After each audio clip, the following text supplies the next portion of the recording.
He stepped out into nothing. No ladder. No railing. Just the black void of space and the soft curve of Earth spinning silently below. On June 3, 1965, Edward H. White became the first American to walk in space.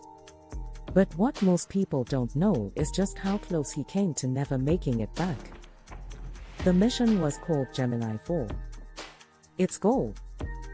Push the limits of what humans could do in orbit. But for Ed White, it was more than that. It was the chance to take a step, not just for himself, not just for America, but into the unknown. His spacewalk lasted only 23 minutes. But those 23 minutes would change everything. Tethered to the spacecraft by a golden lifeline, with a small gas-powered gun in his hand for maneuvering, White floated freely, becoming a human satellite. From that moment on, America wasn't just in space. America was moving through it. But behind the heroics was real danger.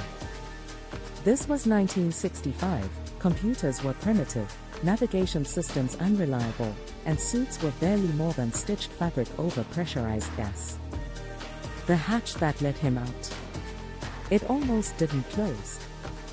And when he finally forced it shut, he was drenched in sweat, the suit's oxygen nearly depleted. NASA had taken a gamble. And it almost cost them an astronaut. But it paid off, not just in pride, but in experience. Ed White's mission taught engineers what spacewalking really meant. That walking in space wasn't walking at all, it was drifting in a vacuum that could kill you in seconds. Yet for Ed White himself, the walk was spiritual. He later said it was the most beautiful and peaceful experience of his life. Floating above the planet, watching continents pass beneath his boots, he didn't want to come back. In fact, when Mission Control ordered him to return, he said, "I'm coming back in. And it's the saddest moment of my life." 2 years later, Ed White would die in the Apollo 1 fire, trapped inside a capsule during a routine test. But his place in history was already secured. He was the first American to step outside the safety of a spacecraft and trust his life to the void.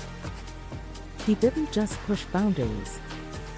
He proved that humans could survive, even thrive, in the most hostile environment imaginable.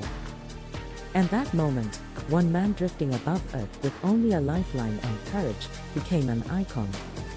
A symbol that America was ready to not just visit space, but to conquer it.